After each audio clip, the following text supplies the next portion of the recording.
Hello दोस्तों, good morning. स्वागत है एक बार फिर से आप सभी का एमजेटी एजुकेशन में। दोस्तों आज है 20 जनवरी और आज की वीडियो में हम लोग बात करने वाले हैं 20 जनवरी 2024 के मोस्ट इंपॉर्टेंट करंट अफेयर के क्वेश्चंस के बारे में। तो पूरी वीडियो आपको ध्यान से देखनी है। पूरी वीडियो काफी ज्यादा डिटेल इन्फॉर्मेशन के साथ है, रिवीजन पॉइंट्स भी बहुत सारे लिए गए हैं, तो आपको एंड तक देखना है। अगर वीडियो पसंद आएगी तो इसे लाइक और शेयर करना मत भूलना।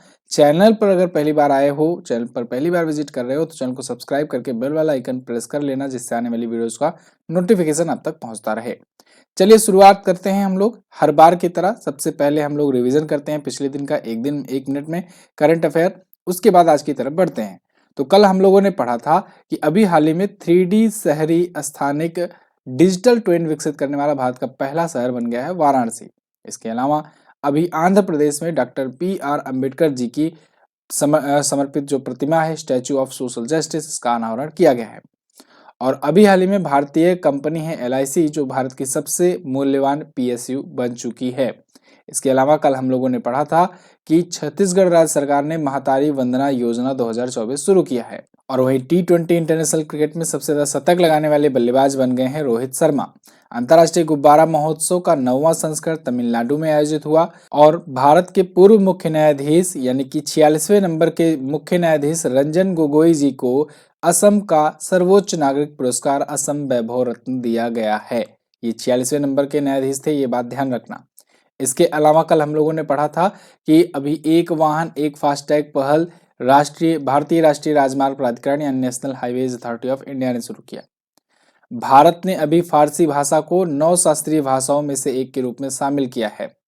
और अभी REC लिमिटेड जो है ये 2022-23 के वित्तीय वर्ष के लिए प्रतिष्ठित ICAI पुरस्कार प्राप्त किया है। ये थे टॉप 10 करंट अफेयर के क्वेश्चंस कल की वीडियो से, जिनका आपने किया है क्विकली रिवीजन सिर्फ और सिर्फ 1 मिनट में। अब हम लोग बात करेंगे आज की करंट अफेयर की, लेकिन आपको बता दें इसकी PDF और क्विज भी आपको दी जाती है। PDF और क्विज आपको MZT ऐप पर मिलेगी बिल्कुल फ्री में। आप फ्री PDF सेक्शन में जाइएगा, PDF प्राप्त कर लीजिए, चाहे मंथली हो, डेली हो, वीकली हो, सबकी। इसके अलावा फ्री क्विज सेक्शन में जाकर के आप क्विज प्राप्त कर सकते हो बिल्कुल फ्री में। MZT ऐप आप गूगल प्ले स्टोर से डाउनलोड कर लेना। शुरू करते हैं। पहला क्वेश्चन, 20 जनवरी 2024 को किस देश ने चांद मिशन स्लिम को चंद्रमा पर सॉफ्ट लैंडिंग कराने की घोषणा की है? तो दोस्तों जापान का चंद्र मिशन जो है वो 20 जनवरी यानी कि आज के डेट में रात को आज 8 बजे सॉफ्ट लैंडिंग करेगा। अगर सब कुछ ठीक रहा तो जापान बन जाएगा 5वां देश, ठीक है ना। हाँ, 5वां देश बनने जा रहा है, लेकिन इसकी यात्रा इतनी आसान नहीं थी, काफी लंबी रही थी। देखो अभी तक ना सब लोग इसरो को क्रिटिसाइज कर रहे थे कि अरे इसरो ने 40 दिन लगा दिए चंद्रमा पर उतरने में। आपको याद होगा इसरो ने चंद्रयान 3 मिशन किया था, अभी साउथ पोल में जाकर के उतरा था इसरो। और साउथ पोल में उतरने के लिए उसने जो यात्रा की थी वो 40 दिनों की थी। जुलाई में लॉन्च हुआ था 14 जुलाई को, और 23 अगस्त को जाकर के शाम को पहुंचा था।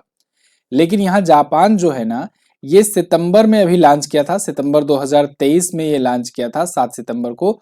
और इसकी लैंडिंग होने जा रही है 20 जनवरी को।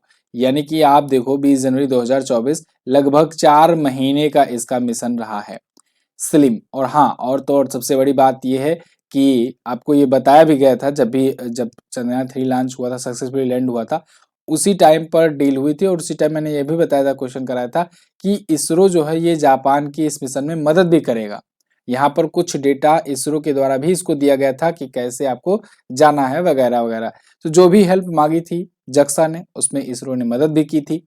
जक्सा यानी कि जापान एरोस्पेस एक्सप्लोरेशन एजेंसी, ये जापान की स्पेस एजेंसी है। जैसे अपने भारत में इसरो है, ऐसे जापान की जक्सा है। तो इसने स्लिम स्पेसक्राफ्ट अपना भेजा हुआ था। अब ये जो स्लिम स्पेसक्राफ्ट है, स्लिम का मतलब होता है smart lander for investigation moon, मतलब मून पर इन्वेस्टिगेशन करने के लिए इसका जो लैंडर है वो। तो रॉकेट का नाम था H2A, जिससे ये भेजा गया। और ये कहाँ उतरेगा? ये चंद्रमा के सियोली क्रेटर पर उतरेगा, ये आपसे पूछा जा सकता है। तो 8:50 पर शाम को 20 जनवरी यानी आज के दिन उतरेगा। सब कुछ ठीक रहा तो चंद्रमा पर सॉफ्ट लैंडिंग हो जाएगी। और अगेन सबसे बड़ा, सबसे टफ जो टास्क होता है वो सॉफ्ट लैंडिंग ही होती है। सॉफ्ट लैंडिंग मतलब कि लैंड करना आराम से, धीरे धीरे।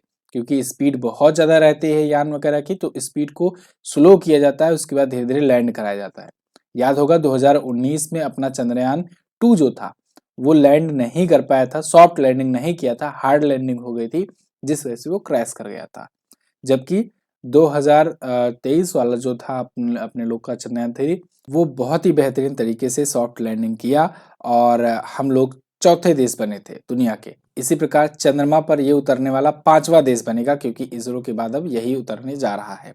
ठीक है, बीच में रसिया एक बार फिर ट्राई किया था साउथ पोल पर उतरने के लिए, लेकिन रसिया का मिशन फेल हो गया था।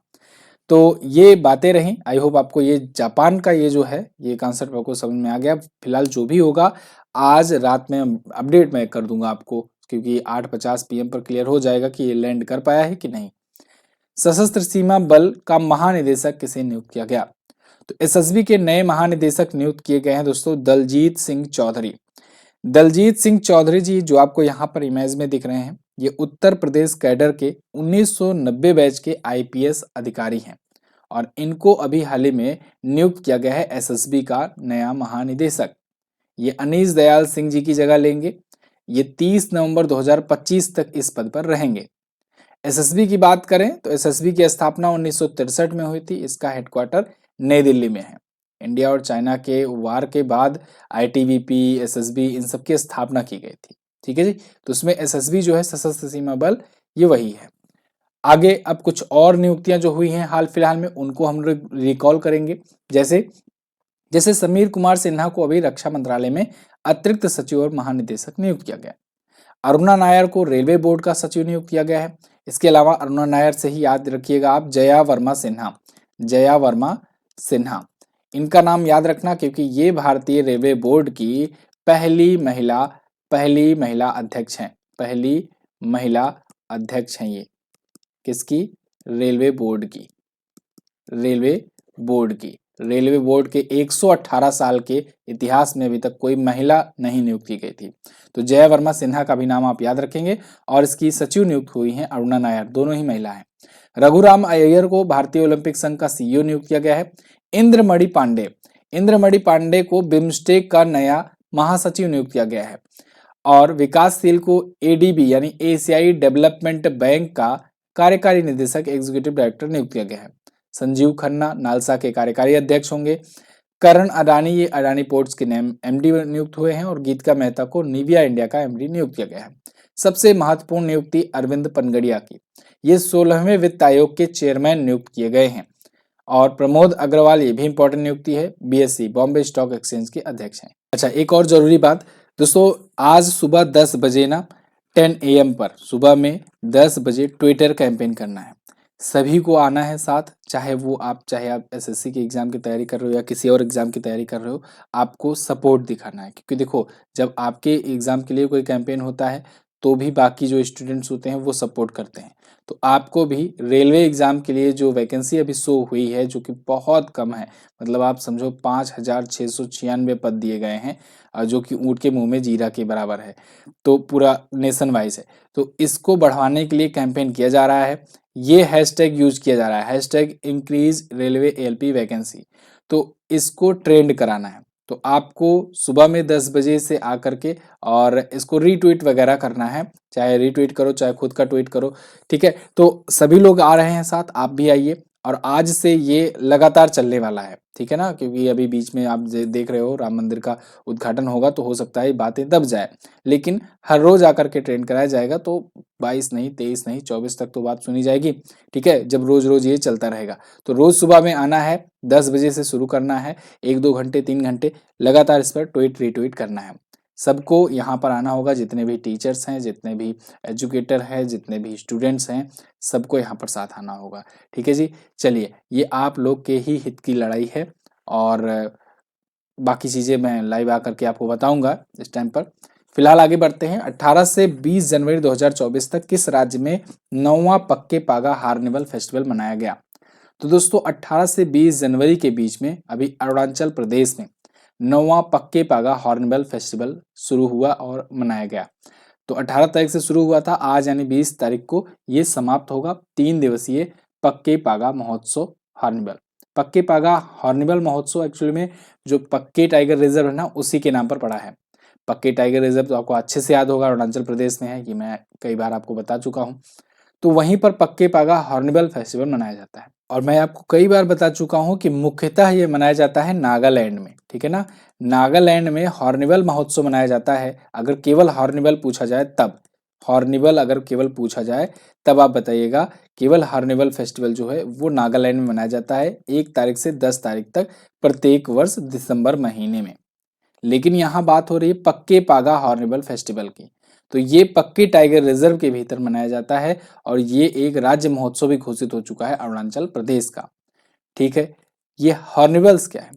हॉर्निबल दोस्तों एक पक्षी होता है और इसी के संरक्षण को लेकर के यहाँ पर ये सेलिब्रेट करते हैं, ठीक है ना, पूर्वोत्तर में। तो ये इसमें से कुछ प्रजातियां हैं जो लुप्त प्राय भी घोषित हो चुकी हैं, उनको भी कैसे संरक्षित किया जाए, कैसे उनके प्रति जागरूकता फैलाई जाए संरक्षण के प्रति, इसके लिए भी मनाया जाता है। तो अरुणाचल प्रदेश में पक्के पागा फेस्टिवल हॉर्निबल और नागालैंड में केवल हॉर्निबल पूछा जाए तब आप लगाएंगे। अरुणाचल प्रदेश आया है। अरुणाचल प्रदेश अगर आप देखोगे भारत के सबसे यहाँ पर पूर्व में आपको दिखेगा।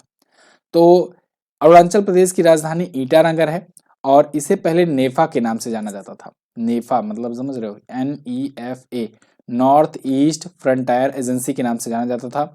फिर इसको यूनियन टेरिटरी बनाया गया, फिर इसको भारतीय राज्य के रूप में दर्जा मिला। पेमा खांडू यहाँ पर CM है बीजेपी पार्टी से और lieutenant general caval Trivikram Patnaik ये यहाँ के करंट टाइम पर गवर्नर हैं। यहीं पर देखो नामदफा राष्ट्रीय उद्यान है, कमलांग टाइगर रिजर्व है, पक्के टाइगर रिजर्व है जिसकी मैं अभी बात कर रहा हूँ, मोलिंग राष्ट्रीय उद्यान है। यहीं पर बोमडिला, यांगयाप और दिम्फू मिल रहा है, यहाँ पर छुप गया है। तो बोमडिला ध्यान रखिएगा, यांगयाप और दिम्फू ये 3 महत्वपूर्ण दर्रे हैं, ये भी ध्यान रखना। इसके अलावा 25 जिले हैं, विधानसभा में 60, लोकसभा में 2 और राज्यसभा में 1 सीट यहाँ से जाती है। अरुणाचल प्रदेश अपना बॉर्डर शेयर करता है इधर असम से और यहाँ पर ये नागालैंड से शेयर करता है, इसलिए मैंने आपको बताया ना नागालैंड में भी मनाया जाता है वो फेस्टिवल। आगे, निम्न में से किस मूर्तिकार द्वारा तैयार की गई भगवान रामलला की 51 इंच मूर्ति राम मंदिर में स्थापित की जाएगी? तो ये भी इंपॉर्टेंट क्वेश्चन है बहुत ज्यादा। देखो, भगवान राम की मूर्ति बनाने के लिए 3 मूर्तिकारों को चुना गया था, फाइनलाइज किया गया था। उनकी मूर्तियों में लास्ट में 2 जो मूर्तियां हैं वो सिलेक्ट की गई, लास्ट में फाइनल की गई और उनमें से एक मूर्ति जो है वो गर्भगृह में स्थापित होगी।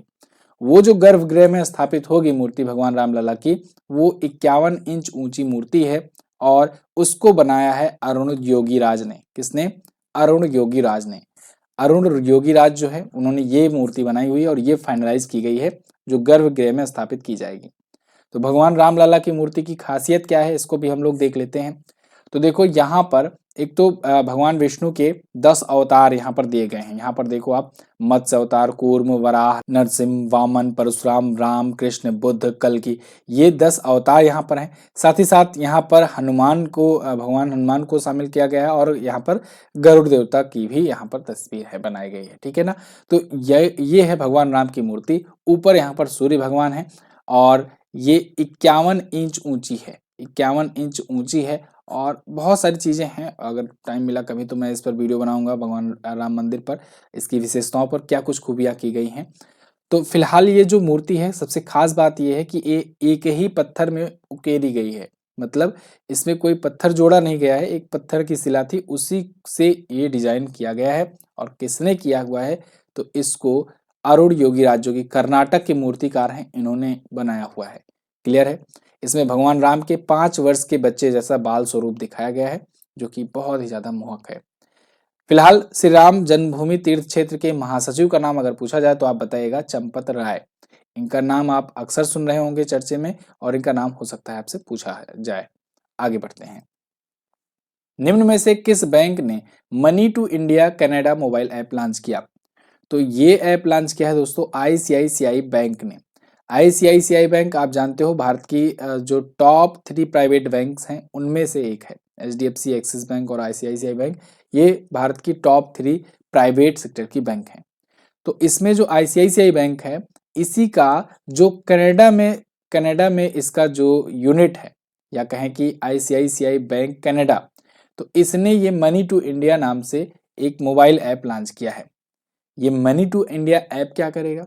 इस ऐप के थ्रू कनाडा में बैठे नागरिक इंडिया में अपने परिवार वालों को या जिनको भी पैसा भेजना चाहें वो इस ऐप के थ्रू पैसे भेज सकते हैं। क्योंकि आप जाओगे ना अगर पंजाब सेक्टर में, तो पंजाब राज्य वगैरह में बहुत सारे लोग कनाडा में रहते हैं, तो ऐसे में वहां से पैसे भेजने में उनको दिक्कत होती थी अभी तक। तो ये जो आईसीआईसीआई बैंक है, इसने एक सुविधा दी है कि ऑनलाइन 24/7 कभी भी पैसे भेज सकते हैं, जैसे आप आज के टाइम पर यूपीआई वगैरह से भेजते हो।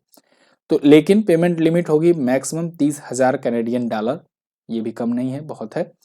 2 स्टेप वेरिफिकेशन सहित बहुत सारे एडवांस सिक्योरिटी फीचर्स भी यहाँ पर बताए गए हैं, जिससे मनी जो है वो सिक्योर तरीके से आ सके। तो आईसीआईसीआई बैंक की ये यूनिट जो कनाडा में है उसने ये शुरुआत की हुई है। आईसीआईसीआई बैंक की स्थापना 1994 में हुई थी। मुंबई में हेडक्वार्टर है और संदीप बख्शी जी इसके हैं सीईओ, चीफ एग्जीक्यूटिव ऑफिसर। आगे एक जरूरी बात और कि बुक आ गई है अपनी, और बुक जो है ये अमेजन पर अवेलेबल है। इसको फटाफट से ऑर्डर कर डालो क्योंकि ये रिप्रिंट होकर के आई हुई है। तो अब लास्ट यही है, मतलब अब दोबारा से रिप्रिंटिंग के लिए तो भेजी नहीं जाएगी। तो जितने भी लोग हैं, जो लोग छूट गए थे, जो लोग नहीं ले पाए थे अभी तक, वो जाकर इसे ले सकते हैं। आप जाकर के देखोगे अमेजन पर 4.8 स्टार की रेटिंग चल रही है, और जिन्होंने 4 स्टार रेटिंग किया है ना, उन्होंने भी बहुत अच्छा अच्छा ही लिखा है। मतलब ओवरऑल यहाँ पर अभी तक कोई नेगेटिव रिस्पांस, किसी का नेगेटिव रिव्यू नहीं आया हुआ है। तो आप इसको जाकर के प्रिफर कर सकते हैं। ये है ब्रह्मास्त्र, और इसकी खूबियों के बारे में अगर आपको जानना हो ना, तो मेरी आवाज मत सुनो, जा करके रिव्यूज जो आए हुए हैं लोगों के, वही जा करके पढ़ लो। वो इसमें बहुत सारे लोगों ने वीडियोस भी अपलोड की हैं, बहुत सारे लोगों ने फोटोज के माध्यम से, बहुत सारे लोगों ने टेक्स्ट के माध्यम से लिख रखा है, इसके बारे में, बुक के बारे में बताया हुआ है। तो अगर आप किसी भी एग्जाम की तैयारी कर रहे हो तो आपके करंट अफेयर के लिए ये है ब्रह्मास्त्र। ठीक है जी।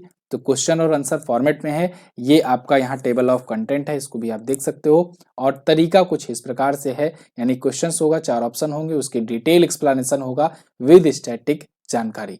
ठीक है, तो आप इसको जाकर बुक को ले सकते हो। कहाँ से? अमेजन से। लिंक डिस्क्रिप्शन में आपको मिल जाएगा। आगे, हाल ही में जारी आईडीसी की रिपोर्ट के अनुसार 2023 में शीर्ष स्मार्टफोन निर्माता कंपनी कौन बनी है? तो ये बन गई है दोस्तों एप्पल। एप्पल ने 13 वर्षों के बाद सैमसंग को पीछे छोड़ दिया है। सैमसंग अभी तक टॉप पर चल रही थी पिछले 13 सालों से, लेकिन एप्पल ने सैमसंग को पीछे कर दिया है सबसे ज्यादा स्मार्टफोन प्रोडक्शन के मामले में। और ना सिर्फ प्रोडक्शन बल्कि सेलिंग भी इसने ज्यादा की हुई है। एप्पल ने पिछले साल सबसे ज्यादा सेलिंग की हुई है। यहाँ पर देखिए डाटा है। हालांकि ओवरऑल अगर देखा जाए तो ओवरऑल में टोटल स्मार्टफोन के सेलिंग में पिछले साल बहुत ही मतलब गिरावट देखने को मिली। जैसे आप देखोगे 2022 में 1.21 बिलियन स्मार्टफोन बिके थे, 2023 में यही 1.17 बिलियन बिके। अब देखो, ये कई कारण हो सकते हैं। कोविड खुला था 2022 में, तो हो सकता है इस वजह से तेजी से सेलिंग हुई हुई हो, या फिर लोगों को ये फील हुआ कि हाँ चलो अब तो कोरोना नहीं आएगा, आप खर्च कर सकते हैं, क्योंकि महंगी मोबाइल होती है, आप जानते हो एप्पल वगैरह की। तो अब यहाँ पर 2023 में जो है ये देखने को मिली है कमी। फिलहाल 20.1% अकेले मार्केट कैप्चर किया एप्पल ने स्मार्टफोन के मामले में, और सैमसंग 19.4% ही सेल किया ओवरऑल अगर 100% की बात करें तो। अगर क्वांटिटी की बात करें तो 2023 में कुल 236.4 मिलियन मोबाइल यूनिट्स बेचे हैं केवल और केवल एप्पल ने। सैमसंग ने 8 मिलियन यूनिट्स बेचे हुए हैं। अब ये डाटा देख रहे हो कि एंड्रॉयड और एप्पल दोनों में जमीन आसमान का फर्क है, लेकिन उसके बाद मतलब प्राइजेस में भी आज जमीन आसमान का फर्क है, लेकिन उसके बाद देखो यहाँ पर कि कितना ज़्यादा सेलिंग हुई है। फिलहाल यहाँ पर बात करें हम लोग, आईडीसी ने ये रिपोर्ट जारी की थी 2023 में सबसे ज़्यादा स्मार्टफोन बेचने का और प्रोडक्शन का भी। ठीक है, एप्पल का कुछ और ये भी कारण रहा कि इंडिया वगैरह में भी इन्होंने स्टोर अब खोल रखे हैं, और उसके बाद यहाँ से भी अब बन रहा है, तो इस वजह से ऐसे कई देशों में इन्होंने खोले हुए हैं, तो इस वजह से भी इनकी सेलिंग बढ़ी हुई है। आगे, हाल ही में कोचिंग संस्थानों के लिए, अच्छा ये तो जानते हो ना ये बेसिक चीज की, एप्पल के सीईओ कौन है? Tim cook. टिम कुक जो है इसके सीईओ है। अगला, हाल ही में कोचिंग संस्थानों के लिए जारी गाइडलाइन के अनुसार कितने वर्ष से कम उम्र के छात्र कोचिंग सेंटर में नामांकन नहीं कर सकते? ये बहुत ही इंपॉर्टेंट न्यूज निकल करके आई। शिक्षा मंत्रालय ने अनाउंस किया है कि 16 वर्ष से कम उम्र के जो छात्र हैं, जो स्टूडेंट्स हैं, बच्चे ही कहेंगे उनको, तो उन स्टूडेंट्स को कोई भी कोचिंग संस्थान अप्रोच नहीं कर सकता है अपने यहाँ एडमिशन लेने के लिए, ना ही अप्रोच करेगा 16 से कम उम्र के बच्चों को, ना ही उनके फैमिली वालों को प्रेशराइज करेगा, ना ही देखो बहुत सारे नियम बताए गए हैं, जैसे मैं बता दे रहा हूँ एक एक। कोई भ्रामक वादा नहीं किया जाएगा कि खूब अच्छी रैंक दिला देंगे या खूब अच्छे अंक की गारंटी लेंगे। स्नातक से कम उम्र की योग्यता वाले ट्यूटर्स को अपने यहाँ नहीं रखेंगे। दूसरी चीज कि नामांकन के लिए माता पिता को कोई भ्रामक वादे या रैंक या अच्छे रैंक की गारंटी नहीं देंगे, और 16 से कम उम्र के बच्चों का एडमिशन भी नहीं करेंगे। ये नियम है कोचिंग संस्थानों के लिए, ठीक है ना। एक्चुअली में देखो होता क्या है, जो ये जेई और नीट की जो तैयारी होती है ना, नीट की तैयारी, तो इसकी तैयारी क्या होती है, इसमें 2 ही अटेम्प्ट मिलते हैं इंटर के टाइम पर। तो ऐसे में जो आजकल के इंस्टीट्यूट्स हैं वो क्लास 6 से ही, क्लास 9 से ही एडमिशन ले लेते हैं, मतलब ला करके उनको कहते हैं कि भाई क्लास 6 से ही अपने बच्चे को भेज दो, क्लास 9 से ही अपने बच्चे को भेज दो। अब सोचो क्लास 6 से ही कोई अपने माता पिता से दूर चला जाएगा और वो वैसे ही इमोशनली कमजोर रहेगा, वो उतना परिपक्व नहीं हो पाया है और उस पर इतना ज़्यादा प्रेशर आ जाता है कि भाई रैंक लाना है, पास होना है कि नहीं होना है। मतलब आपको मैं क्या बताऊँ, क्लास 6 में और 9th में मुझे तो, जैसे कि मेरा पर्सनल मानना है कि हम लोग को पता भी नहीं रहता कि आगे करना क्या है, बनना क्या है ना। आगे स्थितियाँ चेंज होती रहती हैं, बहुत ज़्यादा चेंज होती रहती हैं, उसके बाद पता लगता है शुरू हुए थे ये करने के लिए, बाद में बन गई ये, है ना। तो ये प्रेशर होता है और इस वजह से बहुत सारे ऐसे सुसाइडल केस भी देखने को मिलते हैं। तो ये ना हो पाए इसके लिए शिक्षा मंत्रालय ने ये बहुत ही बड़ा स्टेप लिया, बहुत ही बढ़िया स्टेप लिया हुआ है, ठीक है। चलिए, तो फिलहाल आपकी क्या राय है इस पर, आप भी कमेंट करके जरूर बताइएगा। हाल ही में ministry of electronics and information technology सचिव ने किस राज्य में भारत का पहला ग्राफीन केंद्र और आईओटी के सीओई लॉन्च किया है? तो दोस्तों अभी हाल ही में केरल में भारत का पहला ग्राफीन नवाचार केंद्र या कहें ग्राफीन इनोवेशन सेंटर जो है इंडिया का पहला, इसका उद्घाटन किया गया है। केरल के कोच्चि में मेकर विलेज में यह स्थापित किया गया है, India innovation centre for graphene. तो ये जो होगा ये ग्राफीन को बढ़ावा देने के लिए है, मतलब जैसे कि आईओटी इंटरनेट ऑफ थिंग्स के सिस्टम के क्षेत्र में सेंसर का विकास करना हो, इसको डेवलप करना हो, या नेटवर्क डिवाइस सेंसर सिस्टम, इन सब के लिए ये एक इनोवेशन सेंटर होगा। तो ये India innovation centre for graphene है, तो केरल में ये स्थापित किया गया है। हालांकि केरल में ये बनने की जब घोषणा हुई थी तब भी मैंने आपको ये क्वेश्चन कवर कराया हुआ था, तो अब ये बन करके तैयार हो गया है। इसमें टाटा स्टील लिमिटेड का बड़ा योगदान रहा है और इसके साथ मेकर्स विलेज कोच्चि में यह स्थापित किया गया है, India innovation centre for graphene. Bharat में अपनी तरीके का ये पहला है। आगे बढ़ते हैं। 8वां Balkan athlete of the year का खिताब किसने जीता? तो इसको जीत लिया है नोवाक जोकोविच ने। नोवाक जोकोविच आपको पता ही होना चाहिए, ये सर्बिया के खिलाड़ी हैं, टेनिस के खिलाड़ी हैं, जबरदस्त खिलाड़ी हैं। मतलब आप सोचो दुनिया में सबसे ज्यादा ग्रैंड स्लैम जीतने का रिकॉर्ड इनके नाम है। 24 ग्रैंड स्लैम ये टूर्नामेंट जीत चुके हैं सिंगल्स में, ठीक है। तो नोवाक जोकोविच ये वर्ष का बाल्कन एथलीट पुरस्कार चुने गए हैं और ये 8वीं बार चुने गए हैं, 8वां Balkan athlete of the year का पुरस्कार जीते हैं। इन्होंने इस मामले में एनबीए के निकोला जोकिक को पीछे कर दिया है। एनबीए यानी कि नेशनल बास्केटबॉल एसोसिएशन, गेम होता है ये भी। तो निकोला जोकिक को इन्होंने पीछे कर दिया है, उनका रिकॉर्ड तोड़ दिया है नोवाक जोकोविच ने। नोवाक जोकोविच ग्रैंड स्लैम के हैं, तो हम लोग ग्रैंड स्लैम को देख लेते हैं। 2023, देखो 2023 के चारों ग्रैंड स्लैम हो ही चुके हैं, तो इनको हम लोग रिकॉल कर लेते हैं क्योंकि अब 2024 लग गया है और जनवरी में ही 2024 का ऑस्ट्रेलियन ओपन शुरू हो जाएगा। तो यहाँ पर हम लोग 2023 का पहले फटाफट से रिवीजन कर लेते हैं। ऑस्ट्रेलियन ओपन जो है ये भी देखो ग्रैंड स्लैम पहले समझ लो, ये 4 ग्रैंड स्लैम होते हैं, बिल्कुल इसी सीरियल में होते हैं जैसा मैंने यहाँ पर लिख रखा है, और ऐसे ही ये हर साल होते हैं। सबसे पहले ऑस्ट्रेलियन ओपन होगा, फिर फ्रेंच ओपन, फिर विंबलडन ओपन, फिर यूएस ओपन। साल भर का 4 ग्रैंड स्लैम ही होता है केवल। तो ऑस्ट्रेलियन ओपन को पिछली बार जीता था मेन सिंगल में नोवाक जोकोविच ने और विमेन सिंगल में अरीना सेबलेंका ने। ये हार्ड कोर्ट पर खेला जाता है, कोर्ट यानी कि मैदान का प्रकार, ये भी क्वेश्चन बनता है यहाँ से। फ्रेंच ओपन जो है ये नोवाक जोकोविच ने जीता। नोवाक जोकोविच ये सर्बिया के, इगा स्विएटेक पोलैंड की हैं, इन्होंने विमेन सिंगल जीता और ये मिट्टी के मैदान पर खेला जाता है यानी क्ले कोर्ट पर खेला जाता है। विंबलडन ओपन इसको कार्लोस अल्कराज ने जीता है और ये स्पेन के रहने वाले हैं। मार्क्वेटा वोंद्रोसोवा ये चेक गणराज्य के हैं, इन्होंने विमेन सिंगल जीता और ये हरी घास के मैदान पर खेला जाता है, ग्रीन ग्रास कोर्ट पर खेला जाता है।